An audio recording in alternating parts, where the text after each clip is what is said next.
सत श्री अकाल दोस्तों। किताब सुखन सुनेहे, लेखक नरेंद्र सिंह कपूर। लेख का नाम गोद लिया बच्चा। असी तां खच्चर पाल रहे हाँ। यह वाक वो ससदा हुंदा है जिस दी इकलौती नूंह विआह तो 4-5 साल मगरों भी किसी बच्चे नूं जन्म ना दे सकी। अनेकां पति अते पत्नियां मुआयने लई हस्पताल इसलिए नहीं जाते ताकि असलीयत का पता ना लग जाए। कई बांझ पत्नियां अनेकां अजिहे ढंग वसीले वरतदियां हन जिन्हां नाल उन्हां नूं अपने गर्भवती होने की आस बनी रहे। ਉਹ टूणे तवीत ਲਈ भी ਜਾਂਦੀਆਂ ਹਨ। ਜਦੋਂ ਕੋਈ ਇਸਤਰੀ ਬੱਚੇ ਨੂੰ ਜਨਮ ਨਾ ਦੇ ਸਕੇ ਤਾਂ ਉਸ ਦੇ ਚਿਹਰੇ ਉੱਤੇ ਮਾਫੀ ਮੰਗਣ ਵਾਲੇ ਭਾਵ ਪਸਰ ਜਾਂਦੇ ਹਨ ਅਤੇ ਉਸ ਨੂੰ ਸੰਸਾਰ ਫਿੱਕਾ ਫਿੱਕਾ ਲੱਗਣ ਲੱਗ ਪੈਂਦਾ ਹੈ। ਇਸਤਰੀ ਦੇ ਜੀਵਨ ਵਿੱਚ ਇਹ ਇੱਕ ਅਜਿਹੀ ਇਕੱਲ ਅਤੇ ਘਾਟ ਹੁੰਦੀ ਹੈ ਜਿਸ ਨੂੰ ਕਿਸੇ ਵੀ ਹੋਰ ਢੰਗ ਨਾਲ ਪੂਰਿਆ ਨਹੀਂ ਜਾ ਸਕਦਾ। ਪਤੀ ਕੋਲ ਆਪਣੀ ਇਕੱਲ ਦੂਰ ਕਰਨ ਲਈ ਅਨੇਕਾਂ ਢੰਗ ਤਰੀਕੇ ਹੁੰਦੇ ਹਨ, ਪਰ ਇਸਤਰੀ ਵੱਲ ਸਭ ਦੀਆਂ ਸ਼ੱਕੀ ਨਜ਼ਰਾਂ ਕਾਰਨ ਉਸ ਦੀ ਹਾਲਤ ਨਿੱਘਰਦੀ ਜਾਂਦੀ ਹੈ। ਉਹ ਵਧੇਰੇ ਬਿਮਾਰ ਰਹਿੰਦੀ ਹੈ, ਉਹ ਵਧੇਰੇ ਉਦਾਸ ਰਹਿੰਦੀ ਹੈ, ਵਧੇਰੇ ਰੋਂਦੀ ਹੈ। ਉਸ ਦਾ ਅਜਿਹਾ ਵਰਤਾਰਾ ਅਸਲ ਵਿੱਚ ਉਸ ਵੱਲੋਂ ਦੂਜਿਆਂ ਸਾਹਮਣੇ ਆਉਣ ਤੋਂ ਬਚਣ ਦਾ ਹੀਲਾ ਹੁੰਦਾ ਹੈ। ਅਜਿਹੀ ਪਤਨੀ ਪ੍ਰਤੀ ਜਦੋਂ ਉਸ ਦਾ ਪਤੀ ਵੀ ਉਦਾਸਹੀਣ ਹੋ ਜਾਵੇ ਤਾਂ ਉਸ ਲਈ ਸਭ ਕੁਝ ਉਜੜ ਜਾਂਦਾ ਹੈ। ਜਦੋਂ ਇਸਤਰੀ ਇਕੱਲੀ ਹੁੰਦੀ ਹੈ ਤਾਂ ਉਹ ਪੁਰਸ਼ ਦੇ ਮੁਕਾਬਲੇ ਵਧੇਰੇ ਉਦਾਸ ਅਤੇ ਵਧੇਰੇ ਇਕੱਲੀ ਹੁੰਦੀ ਹੈ। ਜਦੋਂ ਮਨੁੱਖਾਂ ਦੇ ਜਜ਼ਬੇ ਥੱਕ ਜਾਂਦੇ ਹਨ ਤਾਂ ਉਹ ਸੰਨਿਆਸ, ਆਤਮਘਾਤ, ਤਿਆਗ ਅਤੇ ਮੁਕਤੀ ਦਾ ਰਾਹ ਫੜਦੇ ਹਨ। ਬਾਂਝ ਅਤੇ ਥੱਕੀ ਹੋਈ ਇਸਤਰੀ ਮਰਨ ਬਾਰੇ ਸੋਚਦੀ ਹੈ। ਬਾਂਝ ਇਸਤਰੀਆਂ ਰੋਂਦੀਆਂ ਹਵਾਵਾਂ ਵਿੱਚ ਇੱਕ ਧੂਣੀ ਵਾਂਗ ਧੁਖਦੀ ਹੈ। ਉਹ ਕੁਰਲਾਉਂਦੇ ਕਾਫਲੇ ਦਾ ਇੱਕ ਭਾਗ ਬਣ ਜਾਂਦੀ ਹੈ। ਉਸ ਦੇ ਸਾਹ ਦੀ ਆਵਾਜ਼ ਆਰੀ ਦੇ ਚੱਲਣ ਵਾਂਗ ਲੱਗਦੀ ਹੈ। ਉਸ ਦੀ ਹਾਜ਼ਰੀ ਨਾਲ ਵਾਤਾਵਰਣ ਸੋਗੀ ਹੋ ਜਾਂਦਾ ਹੈ। ਜਿਨ੍ਹਾਂ ਦੇਸ਼ਾਂ ਵਿੱਚ ਬਸੰਤ ਨਹੀਂ ਹੁੰਦੀ ਉੱਥੇ ਫੁੱਲ ਵੀ ਨਹੀਂ ਉੱਗਦੇ। ਸਾਡੇ ਦੇਸ਼ ਦੀ ਅਨਪੜ੍ਹਤਾ ਅਤੇ ਗਰੀਬੀ ਦਾ ਇੱਕ ਪੱਖ ਇਹ ਵੀ ਹੈ ਕਿ ਇੱਥੇ ਇਸਤਰੀ ਨੂੰ ਅਨੇਕਾਂ ਉਹ ਬੋਝ ਵੀ ਚੁੱਕਣੇ ਪੈਂਦੇ ਹਨ ਜਿਨ੍ਹਾਂ ਨੂੰ ਚੁੱਕਣਾ ਅਸਲ ਵਿੱਚ ਪੁਰਸ਼ ਦੀ ਜ਼ਿੰਮੇਵਾਰੀ ਹੁੰਦਾ ਹੈ। ਪੁਰਸ਼ ਦੀਆਂ ਘਾਟਾਂ ਦਾ ਦੋਸ਼ ਵੀ ਇਸਤਰੀ ਦੀ ਝੋਲੀ ਪੈਂਦਾ ਹੈ। ਸੱਸਾਂ ਨੂੰ ਆਪਣੇ ਪੁੱਤਰਾਂ ਵਿੱਚ ਕੋਈ ਦੋਸ਼ ਨਹੀਂ ਦਿਸਦਾ ਅਤੇ ਬਾਂਝ ਨੂੰਹ ਵਿੱਚ ਕੋਈ ਗੁਣ ਦਿਖਾਈ ਨਹੀਂ ਦਿੰਦਾ। ਭਟਕਣ ਦੇ ਦੇਸ਼ ਵਿੱਚ ਕੁਝ ਵੀ ਸਦੀਵੀ ਨਹੀਂ ਹੁੰਦਾ। ਰੋਂਦੀਆਂ ਅੱਖਾਂ ਲਈ ਬਸੰਤ ਵੀ ਪਤਝੜ ਹੁੰਦੀ ਹੈ। ਇਸਤਰੀ ਜਦੋਂ ਹਾਰ ਜਾਂਦੀ ਹੈ ਤਾਂ ਹੰਝੂ ਉਸ ਦਾ ਸਹਾਰਾ ਬਣਦੇ ਹਨ। ਇਸਤਰੀ ਜਿਸ ਨੂੰ ਪਿਆਰ ਕਰਦੀ ਹੈ ਉਸ ਤੇ ਹੱਕ ਜਤਾਏ ਬਿਨਾਂ ਨਹੀਂ ਰਹਿੰਦੀ। ਇਸਤਰੀ ਦੀ ਇੰਤਜ਼ਾਰ ਦੀ ਅੱਖ ਕਦੇ ਨਹੀਂ ਥੱਕਦੀ। ਜਦੋਂ ਦਰਖਤ ਲਾਉਣ ਦੀ ਸੰਭਾਵਨਾ ਨਾ ਰਹੇ ਤਾਂ ਗਮਲਿਆਂ ਵਿੱਚ ਬੂਟੇ ਲਾਉਣ ਦੇ ਖਿਆਲ ਆਉਣੇ ਸੁਭਾਵਿਕ ਹੁੰਦੇ ਹਨ। ਜਦੋਂ ਕੁੱਖ ਇਨਕਾਰੀ ਹੋ ਜਾਵੇ ਤਾਂ ਗੋਦ ਨੂੰ ਹੁੰਗਾਰਾ ਭਰਨ ਲਈ ਕਿਸੇ ਨੂੰ ਗੋਦ ਲੈਣ ਲਈ ਖਿਆਲ ਵੀ ਉੱਭਰਦੇ ਹਨ ਅਤੇ ਸਲਾਹਾਂ ਵੀ ਮਿਲਦੀਆਂ ਹਨ। ਗੋਦ ਲਏ ਬੱਚੇ ਬਾਰੇ ਬਹੁਤੇ ਇਹ ਸੋਚਦੇ ਹਨ ਕਿ ਉਸ ਅਭਾਗੇ ਨੂੰ ਘਰ ਮਿਲ ਗਿਆ ਹੈ, ਮਾਪੇ ਮਿਲ ਗਏ ਹਨ ਅਤੇ ਪਿਆਰ ਮਿਲ ਗਿਆ ਹੈ। ਗੋਦ ਲੈਣ ਤੋਂ ਪਹਿਲਾਂ, ਗੋਦ ਲੈਣ ਸਮੇਂ ਅਤੇ ਗੋਦ ਲੈਣ ਉਪਰੰਤ ਅਤੇ ਗੋਦ ਲਏ ਬੱਚੇ ਦੇ ਜਵਾਨ ਹੋਣ ਤੱਕ ਜੋ ਕੁਝ ਸੰਬੰਧਿਤ ਧਿਰਾਂ ਦੇ ਮਨਾਂ ਅੰਦਰ ਵਾਪਰਦਾ ਹੈ ਉਸ ਵੱਲ ਕਿਸੇ ਦਾ ਧਿਆਨ ਨਹੀਂ ਜਾਂਦਾ। ਸਾਡੀ ਹੀ ਨਹੀਂ, ਹਰ ਕਿਸੇ ਦੀ ਇਹ ਆਦਤ ਹੁੰਦੀ ਹੈ ਕਿ ਅਸੀਂ ਕੇਵਲ ਸਫਲ ਮਿਸਾਲਾਂ ਨੂੰ ਹੀ ਸਾਹਮਣੇ ਰੱਖਦੇ ਹਾਂ। ਬੱਚੇ ਨੂੰ ਗੋਦ ਲੈਣਾ ਨਵੇਂ ਮਾਪਿਆਂ ਦਾ ਫੈਸਲਾ ਹੁੰਦਾ ਹੈ, ਬੱਚੇ ਦਾ ਨਹੀਂ। ਗੋਦ ਲਏ ਬੱਚੇ ਦੇ ਇੱਕ ਉਹ ਮਾਪੇ ਹੁੰਦੇ ਹਨ ਜਿਹੜੇ ਉਸ ਨੂੰ ਜਨਮ ਦਿੰਦੇ ਹਨ ਅਤੇ ਇੱਕ ਉਹ ਹੁੰਦੇ ਹਨ ਜਿਹੜੇ ਉਸ ਨੂੰ ਪਾਲਦੇ ਹਨ। ਇੱਕ ਉਸ ਦੀ ਹੋਂਦ ਤੋਂ ਅਨਕਾਰੀ ਹੁੰਦੇ ਹਨ, ਦੂਜੇ ਉਸ ਉੱਤੇ ਅਹਿਸਾਨ ਕਰਦੇ ਹਨ। ਅਕਸਰ ਪਹਿਲੇ ਮਾਪੇ ਉਹ ਹੁੰਦੇ ਹਨ ਜਿਹੜੇ ਇੱਕ ਦੂਜੇ ਨਾਲੋਂ ਟੁੱਟ ਚੁੱਕੇ ਹੁੰਦੇ ਹਨ ਅਤੇ ਦੂਜੇ ਮਾਪੇ ਉਹ ਹੁੰਦੇ ਹਨ ਜਿਨ੍ਹਾਂ ਦੇ ਜੁੜੇ ਰਹਿਣ ਦਾ ਆਧਾਰ ਪੱਕਾ ਨਹੀਂ ਹੁੰਦਾ। ਦੋਹਾਂ ਵਿੱਚ ਇੱਕ ਪ੍ਰਕਾਰ ਦੇ ਮਾਪਿਆਂ ਦੇ ਆਪਸੀ ਸੰਬੰਧ ਸੁਖਾਵੇਂ ਨਹੀਂ ਹੁੰਦੇ। ਸਾਡੇ ਸਮਾਜ ਵਿੱਚ ਅਕਸਰ ਗੋਦ ਲਏ ਬੱਚੇ ਦੀ ਸਥਿਤੀ ਉਸ ਮੰਜੇ ਵਾਂਗ ਹੁੰਦੀ ਹੈ ਜਿਸ ਨੂੰ ਦੋ ਮਿਸਤਰੀ ਠੋਕ ਰਹੇ ਹੋਣ। ਗੋਦ ਲਏ ਬੱਚੇ ਦੀਆਂ ਸਮੱਸਿਆਵਾਂ ਦੇ ਮੁਕਾਬਲੇ ਉਸ ਦੇ ਦੋਵੇਂ ਪ੍ਰਕਾਰ ਦੇ ਮਾਪਿਆਂ ਦੀਆਂ ਸਮੱਸਿਆਵਾਂ ਵਧੇਰੇ ਗੰਭੀਰ ਹੁੰਦੀਆਂ ਹਨ। ਗੋਦ ਲੈਣ ਵਾਲੇ ਮਾਪਿਆਂ ਦੀ ਅਕਸਰ ਇੱਛਾ ਹੁੰਦੀ ਹੈ ਕਿ ਉਹਨਾਂ ਨੂੰ ਗੋਦ ਲਏ ਬੱਚੇ ਦੇ ਅਸਲ ਮਾਪਿਆਂ ਦਾ ਪਤਾ ਨਾ ਲੱਗੇ ਅਤੇ ਦੂਜੇ ਪਾਸੇ ਅਸਲ ਮਾਂ ਜਾਂ ਮਾਪੇ ਹਰ ਸੰਭਵ ਹੀਲੇ ਨਾਲ ਬੱਚੇ ਬਾਰੇ ਜਾਣਨ ਲਈ ਉਤਸੁਕ ਰਹਿੰਦੇ ਹਨ। ਵਿਆਹ ਤੋਂ ਪਹਿਲਾਂ ਜਨਮੇ ਨਜਾਇਜ਼ ਬੱਚੇ ਨੂੰ ਜਦੋਂ ਕੋਈ ਗੋਦ ਲੈਂਦਾ ਹੈ ਤਾਂ ਅਜਿਹੇ ਬੱਚੇ ਨੂੰ ਬਾਹਰ ਤਾਂ ਕੀ ਆਪਣੇ ਘਰ ਵਿੱਚ ਵੀ ਬਹੁਤ ਕੁਝ ਸੁਣਨਾ ਪੈਂਦਾ ਹੈ। ਅਜਿਹੇ ਬੱਚੇ ਨੂੰ ਬਿਨਾਂ ਦੱਸੇ ਪਤਾ ਲੱਗ ਜਾਂਦਾ ਹੈ ਕਿ ਉਸ ਦਾ ਪਿਛੋਕੜ ਸਪਸ਼ਟ ਨਹੀਂ ਹੈ। ਉਹ ਜਦੋਂ ਨਵੇਂ ਮਾਪਿਆਂ ਦੇ ਕਮਰੇ ਵਿੱਚ ਜਾਂਦਾ ਹੈ ਤਾਂ ਉਹ ਗੱਲਾਂ ਕਰਦੇ ਕਰਦੇ ਅਚਾਨਕ ਚੁੱਪ ਹੋ ਜਾਂਦੇ ਹਨ। ਆਏ ਮਹਿਮਾਨ ਉਸ ਵੱਲ ਹੋਰ ਤਰ੍ਹਾਂ ਵੇਖਦੇ ਹਨ। ਉਸ ਨਾਲ ਪੜ੍ਹਨ ਵਾਲੇ ਵਿਦਿਆਰਥੀ ਉਸ ਨੂੰ ਅਨੇਕਾਂ ਅਜਿਹੇ ਪ੍ਰਸ਼ਨ ਪੁੱਛਦੇ ਹਨ ਜਿਨ੍ਹਾਂ ਦੇ ਉੱਤਰ ਲਈ ਜਦੋਂ ਉਹ ਨਵੇਂ ਮਾਪਿਆਂ ਕੋਲ ਜਾਂਦਾ ਹੈ ਤਾਂ ਹਰ ਉੱਤਰ ਨਵੇਂ ਪ੍ਰਸ਼ਨ ਨੂੰ ਜਨਮ ਦਿੰਦਾ ਹੈ। ਗੋਦ ਲਿਆ ਬੱਚਾ ਜਿਉਂ-ਜਿਉਂ ਵੱਡਾ ਹੁੰਦਾ ਹੈ, ਸੰਬੰਧਿਤ ਧਿਰਾਂ ਦੀਆਂ ਸਮੱਸਿਆਵਾਂ ਵੀ ਦਰਖਤ ਵਾਂਗ ਫੈਲਦੀਆਂ ਹਨ। ਬਹੁਤੇ ਮਾਪੇ ਪੁੱਤਰ ਨੂੰ ਗੋਦ ਲੈਣਾ ਚਾਹੁੰਦੇ ਹਨ। ਅਜਿਹਾ ਕਰਕੇ ਉਹ ਅਣਜਾਣੇ ਹੀ ਸਮੱਸਿਆਵਾਂ ਦੀ ਇੱਕ ਅਜਿਹੀ ਪਟਾਰੀ ਖੋਲ੍ਹ ਲੈਂਦੇ ਹਨ ਜਿਨ੍ਹਾਂ ਨੂੰ ਸਮੇਟਣਾ ਉਹਨਾਂ ਦੇ ਵੱਸ ਵਿੱਚ ਨਹੀਂ ਰਹਿੰਦਾ। ਧੀ ਨੂੰ ਗੋਦ ਲੈਣਾ ਨਾ ਕੇਵਲ ਪਾਲਣ ਦੇ ਪੱਖੋਂ ਵਧੇਰੇ ਤਸੱਲੀ ਵਾਲਾ ਅਨੁਭਵ ਹੁੰਦਾ ਹੈ, ਸਗੋਂ ਇਹ ਰਿਸ਼ਤਾ ਵੀ ਵਧੇਰੇ ਹੰਢਣਸਾਰ ਹੁੰਦਾ ਹੈ। ਪਰ ਪਿਤਾ ਅਤੇ ਧੀ ਦੀ ਉਮਰ ਵਿੱਚ ਅੰਤਰ 30 ਸਾਲ ਤੋਂ ਘੱਟ ਨਹੀਂ ਹੋਣਾ ਚਾਹੀਦਾ। ਦੋਸਤੋ, ਗੱਲ ਨੋਟ ਕਰਨ ਵਾਲੀ ਹੈ ਕਿ ਜਿਸ ਵੀ ਮਾਪਿਆਂ ਨੇ ਧੀ ਨੂੰ ਗੋਦ ਲੈਣਾ ਵੇ, ਉਸ ਪਿਓ ਅਤੇ ਧੀ ਦੇ ਉਮਰ ਵਿੱਚ ਘੱਟੋ ਘੱਟ 30 ਸਾਲ ਦੀ ਉਮਰ ਦਾ ਫਰਕ ਜ਼ਰੂਰ ਹੋਵੇ। ਪੁੱਤਰ ਧੀਆਂ ਨਾਲੋਂ ਵਧੇਰੇ ਸਮੱਸਿਆਵਾਂ ਪੈਦਾ ਕਰਦੇ ਹਨ। ਬੱਚੇ ਨੂੰ ਗੋਦ ਲੈਣ ਉਪਰੰਤ 70% ਮਾਪੇ ਆਪਣੀ ਸੰਤਾਨ ਸਿਰਜਣ ਦੇ ਸਮਰੱਥ ਹੋ ਜਾਂਦੇ ਹਨ। ਇਸ ਦਾ ਕਾਰਨ ਇਹ ਹੁੰਦਾ ਹੈ ਕਿ ਬਾਂਝਪੁਣਾ ਜਾਂ ਨਿਪੁੰਸਕ ਹੋਣਾ ਕਿਸੇ ਮਾਨਸਿਕ ਡਰ ਦੇ ਕਾਰਨ ਹੁੰਦਾ ਹੈ। ਗੋਦ ਲਏ ਬੱਚੇ ਨੂੰ ਪਾਲਣ ਦੌਰਾਨ ਇਹ ਡਰ ਜਾਂਦਾ ਰਹਿੰਦਾ ਹੈ ਅਤੇ ਪਤੀ ਪਤਨੀ ਮਾਂ-ਬਾਪ ਬਣ ਜਾਂਦੇ ਹਨ। ਆਰੰਭ ਵਿੱਚ ਗੋਦ ਲਏ ਬੱਚੇ ਪ੍ਰਤੀ ਸ਼ੁਕਰਾਨਾ ਪ੍ਰਗਟਾਇਆ ਜਾਂਦਾ ਹੈ, ਪਰ ਆਪਣਾ ਬੱਚਾ ਹੋਣ ਉੱਤੇ ਉਸ ਪ੍ਰਤੀ ਕੇਵਲ ਮਨੁੱਖਾਂ ਵਿੱਚ ਪਾਈ ਜਾਣ ਵਾਲੀ ਅਕ੍ਰਿਤ ਘਣਤਾ, ਈਰਖਾ, ਸਾੜਾ ਅਤੇ ਨਫ਼ਰਤ ਪੂਰੇ ਜਲਾਲ ਵਿੱਚ ਉੱਭਰਦੀ ਹੈ। ਗੋਦ ਲੈਣ ਦੀ ਇੱਛਾ ਇੱਕ ਨਿਰਾਸਤਾ ਵਿੱਚੋਂ ਉਪਜੀ ਹੁੰਦੀ ਹੈ ਅਤੇ ਬਹੁਤੀਆਂ ਹਾਲਤਾਂ ਵਿੱਚ ਗੋਦ ਲੈਣ ਦਾ ਨਿਰਣਾ ਭਾਵੁਕਤਾ ਵਿੱਚੋਂ ਜਨਮਿਆ ਹੁੰਦਾ ਹੈ। ਗੋਦ ਲਏ ਬੱਚੇ ਦੇ ਚਰਿੱਤਰ ਉੱਤੇ ਸ਼ੱਕ ਅਤੇ ਸੰਦੇਹ ਸਦਾ ਬਣਿਆ ਰਹਿੰਦਾ ਹੈ।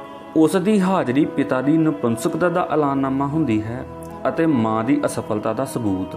ਸੋ ਗੋਦ ਲੈਣ ਸਮੇਂ ਵੀ ਅਕਸਰ ਇੱਕ ਧਿਰ ਗੋਦ ਲੈਣ ਦੇ ਪੱਖ ਵਿੱਚ ਹੁੰਦੀ ਹੈ ਅਤੇ ਦੂਜੀ ਧਿਰ ਪੂਰਾ ਵਿਰੋਧ ਕਰਦੀ ਹੈ। ਬੱਚੇ ਨੂੰ ਗੋਦ ਲੈਣ ਦਾ ਵਧੇਰੇ ਜੋਸ਼ ਪਤਨੀ ਪ੍ਰਗਟਾਉਂਦੀ ਹੈ। ਬੱਚੇ ਨੂੰ ਗੋਦ ਲੈਣਾ ਬੜਾ ਸਿਆਣਾ ਅਤੇ ਹੌਸਲੇ ਵਾਲਾ ਨਿਰਣਾ ਹੁੰਦਾ ਹੈ, ਪਰ ਉਦੇਸ਼ ਸਪਸ਼ਟ ਨਾ ਹੋਣ ਕਾਰਨ ਅਨੇਕਾਂ ਸਮੱਸਿਆਵਾਂ ਵੀ ਪੈਦਾ ਹੋ ਜਾਂਦੀਆਂ ਹਨ। ਆਰੰਭ ਵਿੱਚ ਬੱਚੇ ਦੀ ਹਾਜ਼ਰੀ ਬੇਆਰਾਮੀ ਅਤੇ ਮੁਸੀਬਤ ਪ੍ਰਾਪਤ ਹੁੰਦੀ ਹੈ, ਕਿਉਂਕਿ ਬੱਚੇ ਨੂੰ ਗੋਦ ਲੈਣ ਉਪਰੰਤ ਮਾਪਿਆਂ ਦੇ ਰੁਝੇਵੇਂ ਇਤਨੇ ਵੱਧ ਜਾਂਦੇ ਹਨ ਕਿ ਕਈ ਇਸ ਬੋਝ ਥੱਲੇ ਦਬ ਕੇ ਪਰੇਸ਼ਾਨ ਰਹਿੰਦੇ ਹਨ। ਕਈ ਅਜਿਹੇ ਮਾਪੇ ਆਪਣੇ ਅਨੁਭਵ ਬਾਰੇ ਅਤੇ ਬੱਚਿਆਂ ਨੂੰ ਪਾਲਣ ਦੇ ਆਪਣੇ ਸਿਧਾਂਤਾਂ ਬਾਰੇ ਦੂਜਿਆਂ ਸਾਹਮਣੇ ਇਤਨੇ ਵੇਰਵੇ ਦਿੰਦੇ ਹਨ ਕਿ ਸੁਣਨ ਵਾਲੇ ਅੱਕ ਅਤੇ ਥੱਕ ਜਾਂਦੇ ਹਨ। ਗੋਦ ਲੈਣ ਵਾਲੇ ਮਾਪਿਆਂ ਨੇ ਕਿਉਂਕਿ ਬੱਚੇ ਨੂੰ ਜਨਮ ਨਹੀਂ ਦਿੱਤਾ ਹੁੰਦਾ, ਸੋ ਉਹ ਬੱਚਾ ਅਜੀਬ ਢੰਗ ਨਾਲ ਪਾਲਿਆ ਜਾਂਦਾ ਹੈ ਅਤੇ ਉਹ ਲਾਡਲਾ ਹੋ ਨਿਬੜਦਾ ਹੈ। ਜੇ ਅਜਿਹਾ ਬੱਚਾ ਮਾਪਿਆਂ ਦੀ ਆਸ ਮੁਤਾਬਿਕ ਹੁਸ਼ਿਆਰ, ਚੁਸਤ ਅਤੇ ਸਿਆਣਾ ਨਾ ਨਿਕਲੇ ਤਾਂ ਮਾਪਿਆਂ ਨੂੰ ਜਿਹੜੀ ਮਾਯੂਸੀ ਹੁੰਦੀ ਹੈ ਉਹ ਬਿਆਨ ਨਹੀਂ ਕੀਤੀ ਜਾ ਸਕਦੀ, ਅਤੇ ਜੇ ਉਹ ਵਿਦਵਾਨ ਨਿਕਲ ਪਵੇ ਤਾਂ ਮਾਪਿਆਂ ਨੂੰ ਉਸ ਦੇ ਅਕਲ ਦੇ ਮੇਚ ਦੀਆਂ ਗੱਲਾਂ ਨਾ ਕਰਨੀਆਂ ਆਉਣ ਕਾਰਨ ਬੱਚੇ ਨੂੰ ਭਾਰੀ ਮਾਯੂਸੀ ਹੁੰਦੀ ਹੈ। ਗੋਦ ਲਏ ਮੁੰਡੇ ਦਾ ਵਿਰੋਧ ਪਿਤਾ ਨਾਲ ਉਸਰਨਾ ਸੁਭਾਵਿਕ ਹੁੰਦਾ ਹੈ, ਕਿਉਂਕਿ ਮਾਂ ਦਾ ਉਸ ਵੱਲ ਵਧੇਰੇ ਧਿਆਨ ਪਿਤਾ ਨੂੰ ਆਪਣੇ ਹੱਕਾਂ ਉੱਤੇ ਛਾਪਾ ਪ੍ਰਤੀਤ ਹੁੰਦਾ ਹੈ। ਅਜਿਹੀ ਸਥਿਤੀ ਵਿੱਚ ਪਤਨੀ ਵੱਲੋਂ ਅਣਦੇਖੀ ਕਾਰਨ ਪਿਤਾ ਬੱਚੇ ਲਈ ਥਾਣੇਦਾਰ ਹੋ ਨਿਬੜਦਾ ਹੈ ਅਤੇ ਘਰੇਲੂ ਖਿੱਚੋਤਾਣ ਵੱਧ ਜਾਂਦੀ ਹੈ। ਮਾਂ ਦੀ ਗੈਰ ਹਾਜ਼ਰੀ ਵਿੱਚ ਪਰ ਪਿਤਾ ਦੀ ਹਾਜ਼ਰੀ ਵਿੱਚ ਗੋਦ ਲਏ ਪੁੱਤਰ ਦੀ ਹਾਲਤ ਸਹੇ ਵਾਲੀ ਹੁੰਦੀ ਹੈ। ਪਿਤਾ ਦਾ ਡਰ ਜਦੋਂ ਬੱਚੇ ਦੇ ਮਨ ਵਿੱਚ ਬਹਿ ਜਾਵੇ ਤਾਂ ਉਹ ਸੁੱਕਣ ਲੱਗ ਜਾਂਦਾ ਹੈ, ਜਾਂ ਬਿਮਾਰ ਰਹਿਣ ਲੱਗ ਜਾਂਦਾ ਹੈ, ਜਾਂ ਥਤਲਾਉਣ ਲੱਗ ਪੈਂਦਾ ਹੈ, ਜਾਂ ਘਰ ਤੋਂ ਬਾਹਰ ਰਹਿਣ ਲੱਗ ਪੈਂਦਾ ਹੈ। ਉਹ ਕੁਝ ਵੀ ਕਰੇ, ਉਸ ਦੀ ਡਾਂਟ ਫਟਕਾਰ ਵੱਧਦੀ ਜਾਂਦੀ ਹੈ। ਉਹ ਜਿਤਨਾ ਉੱਭਰਨ ਦਾ ਯਤਨ ਕਰਦਾ ਹੈ ਉਹ ਉਤਨਾ ਹੀ ਧੱਸਦਾ ਜਾਂਦਾ ਹੈ। ਅਜਿਹੀ ਸਥਿਤੀ ਵਿੱਚ ਬੱਚਾ ਆਪਣੇ ਅਸਲ ਮਾਪਿਆਂ ਬਾਰੇ ਸੋਚਣ ਅਤੇ ਕਲਪਨਾ ਕਰਨ ਲੱਗ ਪੈਂਦਾ ਹੈ। ਅਜਿਹੇ ਇੱਕ ਬੱਚੇ ਨੂੰ ਭਰਮ ਹੋ ਗਿਆ ਕਿ ਉਹ ਰਾਜ ਮਹਿਲ ਵਿੱਚ ਜਨਮਿਆ ਸੀ ਅਤੇ ਉਸ ਦੇ ਨਵੇਂ ਮਾਪੇ ਉਸ ਨੂੰ ਚੋਰੀ ਚੁੱਕ ਲਿਆਏ ਸਨ। ਕਿਸ਼ੋਰ ਅਵਸਥਾ ਵਿੱਚ ਸਾਰੇ ਮੁੰਡੇ ਕੁੜੀਆਂ ਸੁਪਨੇ ਵੇਖਦੇ ਹਨ, ਪਰ ਗੋਦ ਲਿਆ ਬੱਚਾ ਵਧੇਰੇ ਸੁਪਨੇ ਦੇਖਦਾ ਹੈ। ਉਹ ਡਰੀ ਹੋਈ ਗਊ ਵਾਂਗ ਵਿਚਰਦਾ ਹੈ। ਉਹ ਬਹੁਤ ਕੁਝ ਕਰਨ ਬਾਰੇ ਸੋਚਦਾ ਹੈ। ਉਹ ਅਨੇਕਾਂ ਰਸਤਿਆਂ ਦੇ ਸੁਪਨੇ ਲੈਂਦਾ ਹੈ, ਪਰ ਉਸ ਨੂੰ ਸਭ ਰਸਤੇ ਬੰਦ ਦਿਖਾਈ ਦਿੰਦੇ ਹਨ। ਇੱਕ ਟੱਬਰ ਵਿੱਚ ਜਦੋਂ ਗੋਦ ਲਿਆ ਬੱਚਾ ਤਾਂ ਵਜ਼ੀਫੇ ਪ੍ਰਾਪਤ ਕਰਦਾ ਰਿਹਾ, ਪਰ ਮਾਪਿਆਂ ਦੇ ਮਗਰੋਂ ਜਨਮੇ ਆਪਣੇ 3 ਬੱਚੇ ਜਦੋਂ ਸਕੂਲ ਦੀ ਪੜ੍ਹਾਈ ਵੀ ਪੂਰੀ ਨਾ ਕਰ ਸਕੇ ਤਾਂ ਪਿਤਾ ਨੇ ਗੋਦ ਲਏ ਪੁੱਤਰ ਦੀ ਪੜ੍ਹਾਈ ਇਹ ਕਹਿ ਕੇ ਬੰਦ ਕਰਵਾ ਦਿੱਤੀ ਸੀ ਕਿ ਉਹ ਵਿਗੜਦਾ ਜਾ ਰਿਹਾ ਸੀ। ਜਦੋਂ ਕਿਸੇ ਹੁਸ਼ਿਆਰ ਬੱਚੇ ਦੇ ਵਿਕਾਸ ਰਾਹ ਬੰਦ ਕਰ ਦਿੱਤੇ ਜਾਣ ਤਾਂ ਉਸ ਦਾ ਹਿੰਸਕ ਅਤੇ ਗੁਸਤਾਖ ਹੋਣਾ ਲਗਭਗ ਲਾਜ਼ਮੀ ਹੁੰਦਾ ਹੈ। ਅਜਿਹਾ ਹੁਸ਼ਿਆਰ ਬੱਚਾ ਆਪਣੀ ਬੁੱਧੀ ਨੂੰ ਹੋਰਾਂ ਕੰਮਾਂ ਵਿੱਚ ਲਾਉਣ ਲਈ ਮਜਬੂਰ ਹੋ ਜਾਂਦਾ ਹੈ। ਉਸ ਦੀ ਸਮੱਸਿਆ ਨੂੰ ਕੋਈ ਨਹੀਂ ਸਮਝਦਾ। ਉਸ ਦੀਆਂ ਪ੍ਰਕਿਰਤਿਕ ਅਤੇ ਸਮਾਜਿਕ ਲੋੜਾਂ ਨੂੰ ਅਣਗੌਲਿਆਂ ਤਾਂ ਕੀਤਾ ਹੀ ਜਾਂਦਾ ਹੈ। ਮਾਪਿਆਂ ਨੂੰ ਉਸ ਦੀਆਂ ਸਧਾਰਨ ਲੋੜਾਂ ਵੀ ਬੋਝ ਪ੍ਰਤੀਤ ਹੋਣ ਲੱਗ ਪੈਂਦੀਆਂ ਹਨ। ਉਹ ਇੱਕ ਅਜਿਹੀ ਵਸਤ ਬਣ ਜਾਂਦਾ ਹੈ ਜਿਸ ਤੋਂ ਸਾਰੇ ਛੁਟਕਾਰਾ ਪਾਉਣਾ ਚਾਹੁੰਦੇ ਹਨ, ਪਰ ਕੋਈ ਵੀ ਇਹ ਨਹੀਂ ਦੱਸਦਾ ਕਿ ਉਹ ਕੀ ਕਰੇ। ਜੇ ਗੋਦ ਲਏ ਬੱਚੇ ਦੇ ਅਸਲ ਮਾਪਿਆਂ ਨੂੰ ਬੱਚੇ ਨੂੰ ਪਤਾ ਲੱਗ ਜਾਵੇ ਤਾਂ ਅਜਿਹੇ ਬੱਚੇ ਦੀ ਸਥਿਤੀ ਉਸ ਇਸਤਰੀ ਵਾਲੀ ਹੋ ਜਾਂਦੀ ਹੈ ਜਿਸ ਦੇ 2 ਪਤੀ ਹੋਣ। ਦੋਹਾਂ ਟੱਬਰਾਂ ਵਿੱਚ ਖਿੱਚੋਤਾਣ ਹੋਣੀ ਸੁਭਾਵਿਕ ਹੁੰਦੀ ਹੈ। ਜੇ ਅਸਲ ਮਾਪਿਆਂ ਦੀ ਮਾਇਕ ਸਥਿਤੀ ਗੋਦ ਲੈਣ ਵਾਲੇ ਮਾਪਿਆਂ ਨਾਲੋਂ ਬਿਹਤਰ ਹੋਵੇ ਤਾਂ ਬਹਾਨਾ ਕੋਈ ਵੀ ਬਣੇ, ਕਾਰਨ ਕੋਈ ਵੀ ਹੋਵੇ, ਗੋਦ ਲਿਆ ਬੱਚਾ ਆਪਣੇ ਅਸਲ ਮਾਪਿਆਂ ਕੋਲ ਮੁੜ ਜਾਵੇਗਾ। ਜੇ ਗੋਦ ਲਿਆ ਬੱਚਾ ਹੁਸ਼ਿਆਰ ਹੋਵੇ ਤਾਂ ਸਭ ਰੋਕਾਂ ਦੇ ਬਾਵਜੂਦ ਉਹ ਆਪਣੇ ਅਸਲ ਮਾਪਿਆਂ ਨੂੰ ਲੱਭ ਲਵੇਗਾ। ਇਹ ਲੱਭਤ ਬੜਾ ਦੁਖੀ ਕਰਦੀ ਹੈ। ਗੋਦ ਲੈਣ ਵਾਲੇ ਮਾਪੇ ਇਸ ਭਰਮ ਦਾ ਸ਼ਿਕਾਰ ਹੁੰਦੇ ਹਨ ਕਿ ਗੋਦ ਲਿਆ ਬੱਚਾ ਹੀ ਰਹੇਗਾ, ਜਾਂ ਉਹ ਭਾਵੇਂ ਕਿਤਨਾ ਵੀ ਵੱਡਾ ਹੋ ਜਾਵੇ ਉਹਨਾਂ ਦੇ ਲਈ ਬੱਚਾ ਹੀ ਰਹੇਗਾ। ਉਹਨਾਂ ਦਾ ਵਸ ਚੱਲੇ ਤਾਂ ਉਹ ਉਸ ਨੂੰ ਵੱਡਾ ਹੀ ਨਾ ਹੋਣ ਦੇਣ। ਅਜਿਹਾ ਬੱਚਾ ਜਦੋਂ ਵੱਡਾ ਹੋ ਜਾਂਦਾ ਹੈ ਤਾਂ ਉਸ ਨੂੰ ਆਪਣੇ ਨੇੜੇ ਰੱਖਣ ਲਈ ਮਾਪੇ ਆਪਣੇ ਬਿਮਾਰ ਹੋਣ ਦਾ ਬਹਾਨਾ ਕਰਦੇ ਹਨ। ਜਦੋਂ ਮਾਪੇ ਅਜਿਹੇ ਬੱਚੇ ਨੂੰ ਆਪਣੇ ਮੋਹ ਦੇ ਪਿੰਜਰੇ ਵਿੱਚ ਬੰਦ ਕਰਨ ਵਿੱਚ ਅਸਮਰੱਥ ਹੁੰਦੇ ਹਨ ਤਾਂ ਬੱਚਾ ਲੋੜਵਸ ਆਪਣੇ ਖੰਭ ਫੈਲਾਉਂਦਾ ਹੈ। ਅਜਿਹੇ ਬੱਚੇ ਦਾ ਪਿਛੋਕੜ ਸਪਸ਼ਟ ਨਾ ਹੋਣ ਕਾਰਨ ਅਤੇ ਉਸ ਦਾ ਪਾਲਣ ਪੋਸ਼ਣ ਸਾਵਾਂ ਸੰਤੁਲਿਤ ਨਾ ਹੋਣ ਕਾਰਨ ਬਾਹਰਲੀ ਦੁਨੀਆ ਵਿੱਚ ਉਹ ਸਾਵੇਂ ਸੁਖਾਵੇਂ ਸੰਬੰਧ ਅਤੇ ਰਿਸ਼ਤੇ ਉਸਾਰਨ ਦੇ ਪੱਖੋਂ ਆਪਣੇ ਆਪ ਨੂੰ ਅਪੰਗ ਮਹਿਸੂਸ ਕਰਦਾ ਹੈ। ਉਹ ਸੰਸਾਰ ਵਿੱਚ ਗਵਾਚੀ ਅਵਸਥਾ ਵਿੱਚ ਭਟਕਦਾ ਹੈ, ਜਿਵੇਂ ਆਪਣੀ ਅਸਲੀ ਮਾਂ ਨੂੰ ਲੱਭ ਰਿਹਾ ਹੋਵੇ। ਪਰੰਪਰਾਗਤ ਸਮਾਜਾਂ ਵਿੱਚ ਧੁੰਦਲੇ ਪਿਛੋਕੜ ਵਾਲੇ ਵਿਅਕਤੀ ਝੱਟ-ਪੱਟ ਸਵੀਕਾਰ ਨਹੀਂ ਕੀਤੇ ਜਾਂਦੇ। ਜਿੱਥੇ ਭਰਾ ਜਾਂ ਭੈਣ ਜਾਂ ਬੱਚਾ ਗੋਦ ਲਿਆ ਜਾਂਦਾ ਹੈ, ਉੱਥੇ ਜੇਕਰ ਜਾਇਦਾਦ ਦੀ ਖਿੱਚ ਨਾ ਹੋਵੇ ਤਾਂ ਰਿਸ਼ਤਾ ਤਿੜਕ ਜਾਂਦਾ ਹੈ। ਜਿੱਥੇ ਇਹ ਖਿੱਚ ਹੋਵੇ, ਉੱਥੇ ਬੱਚਾ 2 ਘਰਾਂ ਦੇ ਲੜ ਨਾਲ ਇਤਨਾ ਵਿਗੜ ਜਾਂਦਾ ਹੈ ਕਿ ਉਸ ਨੂੰ ਸਭ ਕੁਝ ਆਪਣੀ ਖੇਡ ਦਾ ਸਮਾਨ ਪ੍ਰਤੀਤ ਹੁੰਦਾ ਹੈ। ਅਜਿਹੇ ਬੱਚੇ ਅਕਸਰ ਸਕੂਲ ਬਦਲਦੇ ਹਨ, ਜਮਾਤ ਨਹੀਂ। ਅਜਿਹੇ ਬੱਚੇ ਅਕਸਰ ਉਜਾੜਦੇ ਹਨ, ਕੁਝ ਉਸਾਰਦੇ ਨਹੀਂ। ਕੀ ਬੱਚੇ ਨੂੰ ਉਸ ਦੇ ਅਤੀਤ ਬਾਰੇ ਦੱਸਣਾ ਚਾਹੀਦਾ ਹੈ ਕਿ ਨਹੀਂ? ਜਦੋਂ ਬੱਚਾ ਸਮਝਣ ਦੇ ਯੋਗ ਹੋਵੇ ਉਸ ਨੂੰ ਦੱਸਣਾ ਚਾਹੀਦਾ ਹੈ, ਪਰ ਢੰਗ ਨਾਲ ਦੱਸਣ ਦੀ ਯੋਗਤਾ ਬਹੁਤ ਘੱਟ ਮਾਪਿਆਂ ਵਿੱਚ ਹੁੰਦੀ ਹੈ। ਬਹੁਤੇ ਮਾਪੇ ਆਪਣੇ ਅਹਿਸਾਨ ਦੀ ਖੁਮਾਰੀ ਵਿੱਚ ਵਿਚਰਦੇ ਹਨ। ਉਹ ਬੱਚੇ ਦੀ ਮਾਨਸਿਕ ਸਥਿਤੀ ਤੋਂ ਅਣਜਾਣ ਹੀ ਰਹਿੰਦੇ ਹਨ।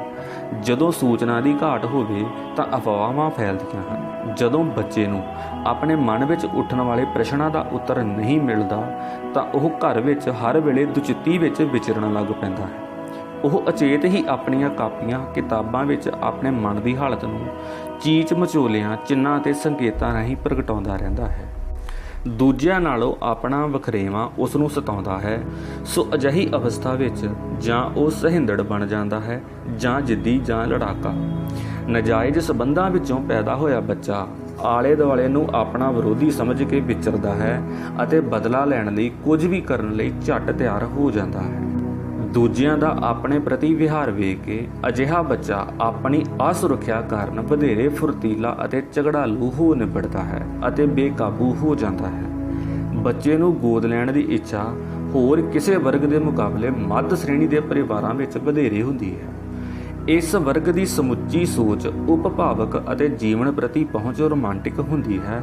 ਸੋ ਇਹ ਵਰਗ ਆਪਣੀ ਧੁੰਦਲੀ ਸੋਚ ਅਤੇ ਅਸਪਸ਼ਟ ਪਹੁੰਚ ਕਾਰਨ ਜਦੋਂ ਸਥਿਤੀ ਦੇ ਯਥਾਰਥ ਨਾਲ ਟਕਰਾਉਂਦਾ ਹੈ ਤਾਂ ਇਸ ਦੀਆਂ ਲੱਤਾਂ ਲੜਖੜਾ ਜਾਂਦੀਆਂ ਹਨ। ਅਜਿਹੀ ਅਵਸਥਾ ਵਿੱਚ ਵੀ ਇਹ ਵਰਗ ਇਹ ਭਰਮ ਪਾਲਦਾ ਹੈ ਕਿ ਉਹ ਬੜੇ ਦ੍ਰਿੜ ਇਰਾਦੇ ਵਾਲਾ ਹੈ, ਕੰਬ ਤਾਂ ਧਰਤੀ ਰਹੀ ਹੈ। ਸੌਖੀਆਂ ਜਿੱਤਾਂ ਦੇ ਆਦੀ ਬੜੀ ਜਲਦੀ ਘਬਰਾ ਜਾਂਦੇ ਹਨ। ਨਿਰਸੰਤਾਨ ਹੋਣ ਦੀ ਅਵਸਥਾ ਵਿੱਚ ਬੱਚੇ ਨੂੰ ਗੋਦ ਲੈਣਾ ਬੜਾ ਸਿਆਣਾ ਫੈਸਲਾ ਹੁੰਦਾ ਹੈ, ਪਰ ਇਹ ਨਿਰਣਾ ਤਾਂ ਹੀ ਕਰਨਾ ਚਾਹੀਦਾ ਹੈ ਜੇ ਬੱਚੇ ਦੀ ਆਜ਼ਾਦ ਹਸਤੀ ਨੂੰ ਸਵੀਕਾਰ ਕਰਨ ਦੀ ਸਮਰੱਥਾ, ਸਿਦਕ ਅਤੇ ਸਲੀਕਾ ਹੋਵੇ। ਜਿਹੜੇ ਆਪ ਗੁਲਾਮ ਹੋਣ ਉਹ ਕਿਸੇ ਨੂੰ ਆਜ਼ਾਦ ਨਹੀਂ ਕਰ ਸਕਦੇ। ਜਿਹੜੇ ਫੈਸਲੇ ਸੋਚ ਸਮਝਣ ਤੋਂ ਬਿਨਾਂ ਅਤੇ ਕਾਹਲ ਵਿੱਚ ਕੀਤੇ ਜਾਂਦੇ ਹਨ ਉਹਨਾਂ ਦਾ ਜੀਵਨ ਭਰ ਪਛਤਾਵਾ ਰਹਿੰਦਾ ਹੈ।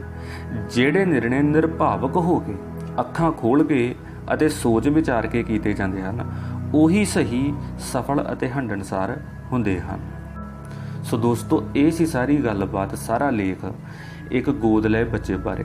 ਸਾਨੂੰ ਗੋਦ ਲੈਣ ਤੋਂ ਪਹਿਲਾਂ ਅਤੇ ਬਾਅਦ ਵਿੱਚ ਕਿੰਨਾ ਗੱਲਾਂ ਦਾ ਧਿਆਨ ਰੱਖਣਾ ਚਾਹੀਦਾ ਹੈ, ਨਰਿੰਦਰ ਸਿੰਘ ਕਪੂਰ ਜੀ ਨੇ ਬਹੁਤ ਹੀ ਵਧੀਆ ਤਰੀਕੇ ਨਾਲ ਸਾਨੂੰ ਦੱਸਿਆ ਹੈ। ਸੋ ਦੋਸਤੋ, ਹੋਰਾਂ ਨਾਲ ਵੀ ਇਹ ਲੇਖ ਸ਼ੇਅਰ ਜ਼ਰੂਰ ਕਰਿਓ ਤਾਂ ਜੋ ਉਹਨਾਂ ਮਾਪਿਆਂ ਤੱਕ ਵੀ ਇਹ ਲੇਖ ਜ਼ਰੂਰ ਪਹੁੰਚ ਸਕੇ ਜਿਹੜੇ ਮਾਪੇ ਬੱਚਾ ਗੋਦ ਲੈਣ ਬਾਰੇ ਸੋਚ ਰਹੇ ਹਨ। ਸੋ ਦੋਸਤੋ, ਵੀਡੀਓ ਪੂਰਾ ਦੇਖਣ ਲਈ ਧੰਨਵਾਦ।